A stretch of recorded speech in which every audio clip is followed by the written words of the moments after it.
Isn't the baby adorable? Yeah, looks just like you. Excuse me?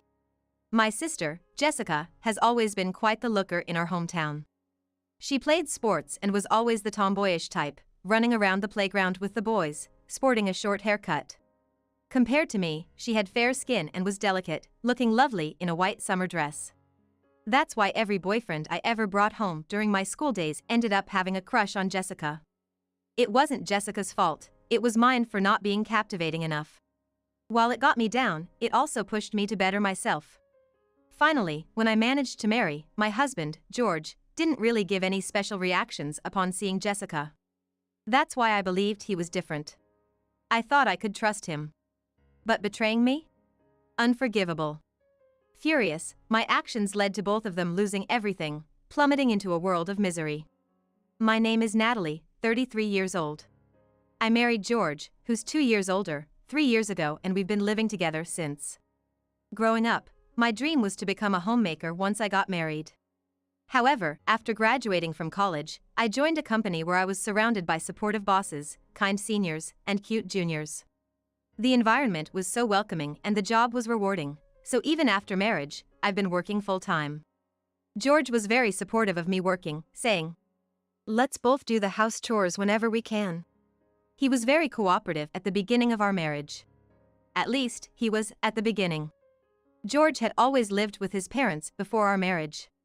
He had never lived alone, so he basically had zero housekeeping skills. He'd knock over the trash can when vacuuming, put too much detergent in the washing machine, and broke more dishes than he cleaned. And cooking? His knife skills were so bad that it was painful to watch. At first, I would teach him where we do chores together. But because I also had my job, things would take longer when he did them, so I often ended up doing them myself. Every time, George would give me an apologetic look and say, "I'm sorry, thanks." But at some point, that became the norm. Cleaning, laundry, dishwashing, cooking, they all became my tasks, and all George did was take out the trash. And even then, I was the one tying up the garbage bags. I too have a full-time job, and sometimes I'm too swamped to handle all the chores. But whenever I'd ask George for help, he'd make a face. "It's faster if you do it. But you could at least help with the laundry, right?" I'd retort. Today, like every other day after a full day of work, I returned home to find George lounging on the sofa, watching TV. Our work hours aren't much different, but George's workplace is closer to our house, so he usually gets home first. The laundry I did in the morning was still in the dryer, and the dishes from breakfast were still in the sink. I hadn't had the time to do the dishes before leaving for work, and George didn't seem to have noticed. I started by cleaning up the dishes and then preparing dinner. All the while, George just watched TV. So when I asked him to help with the laundry, he seemed hesitant. "It's just folding the laundry," I said. "He just can't do that simple thing. Or rather, he probably doesn't want to do it because it's a hassle." He replied, "Well, I don't know how you like things folded. It doesn't matter. As long as they fit in the dresser. I don't really have a preference. Well, work was super busy today, and I'm really tired. Usually, I'd be okay, but today's just not the day." "It's fine, I'll do it." "Yeah. It's probably faster that way." Saying that, he went back to watching TV. I'm tired too from my job. Moreover, George doesn't even say I'm sorry or thank you anymore. What happened to our initial agreement to divide the household chores evenly? Even if the burden has become heavier on me, is it too much to ask for a simple thank you? I sighed softly, continuing to prepare dinner without emotion. It seems like George's attitude is getting worse day by day. It's now given that he doesn't do chores, and he's increasingly going out alone on his days off. "Don't you think we should spend some quality time together, just the two of us?" I'd suggest. But his responses were always along the lines of, "I've got golf with my boss that day." Or, "A colleague wants some advice about work. So I need to go." He always seems to have some plans. At 35, George, with no particular high-ranking position, honestly, doesn't earn a great salary. I once accidentally saw his paycheck, and it was much lower than mine. But the fact that he's often invited out by his superiors and colleagues probably means he's well-liked at work. I know very well that connections and relationships are crucial in one's career. So when he cites that as a reason, it's hard to ask him to prioritize me. I also didn't have the courage to quit my job and become a full-time housewife. Before we knew it, 3 years had passed since our wedding. I've always wanted to start a family soon after getting married. My feelings haven't changed, and I've brought up the idea of having children with George several times. However, he always said he wanted to cherish our time together more and wasn't very keen on the idea of starting a family just yet. While I understood and respected his sentiments, it hurt that he'd spend his free days away from me. I tried approaching the topic again, wanting a child sooner rather than later, but George gave vague and non-committal responses. I started to wonder if he's not really fond of kids. The thought made me feel down. At times like this, a change of scenery helps. Thinking of maybe catching a movie, a message notification from Jessica, my older sister by 2 years, popped up. She wanted to meet and chat. Meeting her after so long seemed refreshing, so I quickly agreed, and we decided to meet up at a diner near the station the next day. Jessica arrived a bit later than planned, apologizing as she took the seat opposite me. "It's been a while. How've you been?" "I'm good, how about you?" "I'm doing well too." With a smile, Jessica said. "Sorry for calling you out so suddenly." "It's okay. I'm happy to see you after so long." "There's something I wanted to tell you, Natalie." "What is it?" "I'm pregnant." "What?" I exclaimed louder than I intended, remembering only after that we were in a public place. I quickly covered my mouth with both hands. Seeing my reaction, Jessica laughed. "You're too surprised." "But, Jess, I didn't even know you had a boyfriend." I mumbled. With a slightly troubled look, Jessica replied, "Actually, we're not married yet." "What?" "He's got some complications." Jessica looked down with a saddened expression. Jessica had always been the beauty of our hometown, famous enough to be recognized by many. As a kid, she was the active type, playing sports and running around with the boys in the park. Compared to me, she was fair-skinned and delicate, looking like a girl who'd look pretty in a white dress. Now, she hops between various temporary jobs. She'd always joke about not wanting to be a permanent employee because office romances always messed up her relationships. Maybe that was the issue here. "You're happy about the baby, right?" I hesitated before asking. Jessica smiled, nodding. "Of course." Whatever the situation, it seemed she'd made up her mind to be a single mom. "Natalie, will you support me?" No matter the circumstances, if Jessica wants that child, there's only one thing to say. "Of course, congratulations." With that said and a smile, Jessica gave a relieved grin. "It'd be great if you, Natalie, could have a baby soon too." I couldn't bring myself to tell the blissful Jessica that I was currently having doubts about that very matter. I just gave a vague smile and responded, "Yeah, maybe." That day, as soon as I got home, I told George about Jessica. "My sister, she's pregnant." "Wow, really?" "Guess we'll have to bring a gift when the baby's born." I had intended to share the news as something significant, but George's reaction was much more indifferent than I expected. Even though George knew Jessica wasn't married yet, he didn't seem to show any interest or ask any questions. Or maybe he just isn't interested in kids? I couldn't consult with Jessica, and my feelings of unease only grew. Time passed, and I received a message from Jessica saying she had safely given birth. When I told George, all he said was a simple "Oh, really?" Maybe if he actually sees the baby, he might want one of our own. With that thought, I suggested visiting Jessica in the hospital. "She's going to be in the hospital for a while, and I really want to see the baby's face soon, plus we should bring a baby gift." "All right, I'm free this Saturday. I can come." "Really? I'll let Jessica know." And with Jessica's approval, George and I planned to visit her with a baby gift the following Saturday. The next day, wondering what would make a good baby gift, I tried to search on my phone, but the battery had just died. I had left my computer at work, so I had no choice but to use George's. Heading into the bedroom where it was, I thought about letting George know, but he seemed to be napping on the couch while watching TV. It's just a quick search, I thought, and continued to the bedroom. Upon starting up the computer, something astonishing caught my eye. Maybe it was set to start automatically, but without me touching anything, an email folder was open. And it contained a recent conversation. All with Jessica. What? Why? It made sense that George, being my sister's brother-in-law, would have some interactions with Jessica. They probably communicated sometimes, but what could they be discussing this frequently? Curious, I clicked on the most recent conversation. Congratulations on the birth. I'm really sorry I couldn't be there. So I'm finally a dad, huh? Thank you. It came out easier than I thought. Can't wait to introduce him to his father. What is this? It was unbelievable. I couldn't understand. He apologized for not being able to be there. Is he the father? This implied that the child Jessica gave birth to might be George's. In a frenzy, I looked through their past emails. What did you tell her today? That's just mean. This was from the day Jessica told me about her pregnancy. I'm pregnant. Probably from the last time we met. I'm super thrilled. And this seemed to be from when Jessica found out about the pregnancy. I'll be over there today. Told Natalie I'm playing golf with my boss.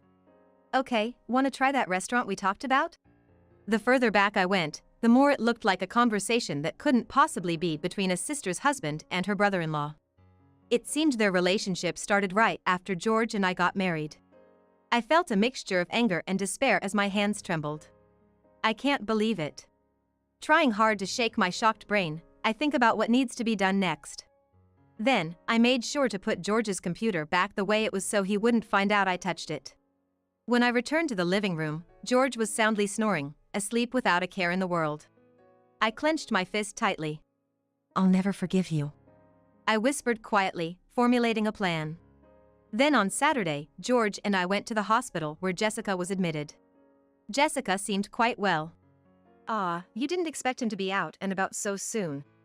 I wanted to say, but trying to put on a smile even though I'm a bit annoyed. On Jessica's arm, a newborn baby slept peacefully. The baby was innocent. That's why, even in its cuteness, I shot George a scornful look. I could feel my blood boil as George looked at the baby with joy. The baby is so cute. George murmured affectionately. Yeah, looks just like you. I replied. George and Jessica froze. I smirked with a sly grin. Then, seeing their reaction to my words, both of their faces drained of color. You thought I didn't know? Jessica played dumb, tilting her head and asking. What are you talking about? That you two are having an affair. And who the real father of this baby is. George raised his voice. What the hell are you saying? Jessica just gave birth. Don't make wild accusations. It's not an accusation. I have all the evidence. I said, handing George an envelope as if throwing it at him. Surprised, he took it and checked the contents. It contained excerpts from emails between him and Jessica, hinting at their relationship. I copied the data from George's computer to mine and read everything. You went through my computer? He shouted. I wanted to see what gift to give Jessica. There wasn't even a password, and your email app popped right up. I said. Upon hearing about George's careless security, Jessica clicked her tongue in disbelief. According to the emails, it all began when George came to my family's house to announce our marriage plans. Of course, he met Jessica there and fell head over heels for her. But George, being on the brink of marrying me, couldn't do anything about his feelings. So, he went ahead and married me, but his feelings for Jessica never faded. Surprisingly, Jessica later joined George's company as a temp worker. Though she was only there for 6 months, it was more than enough time for their relationship to deepen. He'd make excuses like, I have a golf game with my boss. Or, a coworker needs work advice and I need to go. But in reality, he was meeting Jessica. Eventually, they crossed a line. I didn't want to, Jessica said. But George forced me. As I summarized what I learned from the emails, Jessica's face turned into that of a victim. But the child is innocent, so I decided to keep it. She added. Why are you making things up? Wasn't it you who seduced me? George shouted. It's not like that. Right, Natalie? You believe me, don't you? Jessica looked at me desperately. I replied flatly. Why would I? In our college days, I often consulted with Jessica about my relationships. Every time I got a boyfriend, Jessica was genuinely happy for me, but they never lasted long. That's because whenever I introduced a boyfriend to Jessica, he'd inevitably fall for her. I fell for Jessica, so having someone tell me up front that they wanted to break up with me because of her was one of the better scenarios. There were even those who tried to get close to Jessica by using me as a stepping stone. Each time that happened, Jessica would look apologetically at me, but it wasn't her fault. It made me wonder if I lacked charm or if I needed to make others fall for me so much that they wouldn't be tempted by Jessica. That's when I met George. Even after George met Jessica, all he said was, "She's a pretty lady." His attitude towards me didn't change at all. That's why I married George. I thought he'd only have eyes for me and wouldn't be swayed by Jessica. But the reality was, he just hadn't encountered Jessica until we were too deep into the relationship, so we ended up getting married. It's like nothing had changed since our college days. Actually, back in college, I could trust in Jessica's kindness, so I might have been happier then. You purposefully stole my boyfriends, didn't you? No, I didn't. It's all here. I showed her the printed out copies of their email exchanges. I've always stolen Natalie's boyfriends. That's such a nasty habit. Then Natalie comes to me for relationship advice. Comforting her really boosts my ego, I can't stop. That was the truth. Jessica would steal my boyfriends on purpose and comfort me when I was down, all to boost her self-esteem. I thought she was a supportive big sister. I believed she was a kind sister I could share highs and lows with. And then I handed George the lawyer's business card. Hold on. I expect the division of property. Jessica, I've told everything to our parents. They're going to disown you. Wait a minute. They won't see their grandchild then. Even if Natalie and George break up, who's gonna want a plain divorcee like you? They both prioritize me. They told me not to worry. Seems they don't want to see the face of their disgraceful daughter more than their grandchild's right now. Jessica gritted her teeth at my words. Then she turned to George. Hey, you're the father of this child. You'll pay child support, right? That was the deal from the beginning. George remained silent. Given his modest salary, he couldn't possibly afford to divide the property with me and also child support. He probably thought he wouldn't get caught and was relying on my salary for living expenses. But now, with the double punch of the division and child support, he was in a tight spot. No wonder he stays silent. From now on, we'll communicate through our lawyers. This is ridiculous. As I tried to leave, George began tearing up the printed emails. Of course, I still had the data on my computer and had already provided it as evidence to my lawyer. They're probably verifying the authenticity of those emails right now. But judging by their reactions, it doesn't seem like it's some kind of fake email or scam. I eventually divorced George and moved back to my parents.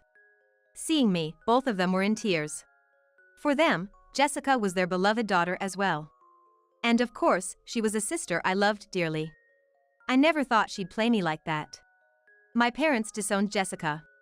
She tried to rely on them using her child as leverage, but they never gave in. It seems like Jessica and George didn't end up together. When I caught them, Jessica tried to shift all the blame on George, and he couldn't accept that. In the end, Jessica couldn't raise the baby alone and had to place it in a temporary care facility. Rumors circulated at the office that George was having an affair with Jessica, his wife's sister. Feeling uncomfortable, he reportedly resigned from his position. He's tried to reconcile a few times, saying he's sorry, but there's no way I would accept it. I had to get a restraining order through the police. Now, I won't have to see George's face ever again. Meanwhile, I've become even more dedicated to my job than before. People were quite concerned about me at first, but I seem to have gotten over it and have been working hard. Looking at me, it seems the morale in the office has also improved, and sales have apparently skyrocketed. I think I've had enough of marriage, but it's not the only thing that brings happiness. I have a rewarding job, a trustworthy boss, dependable colleagues, and loving parents. Right now, I feel more than fulfilled. I hope the days continue to be this calm and peaceful.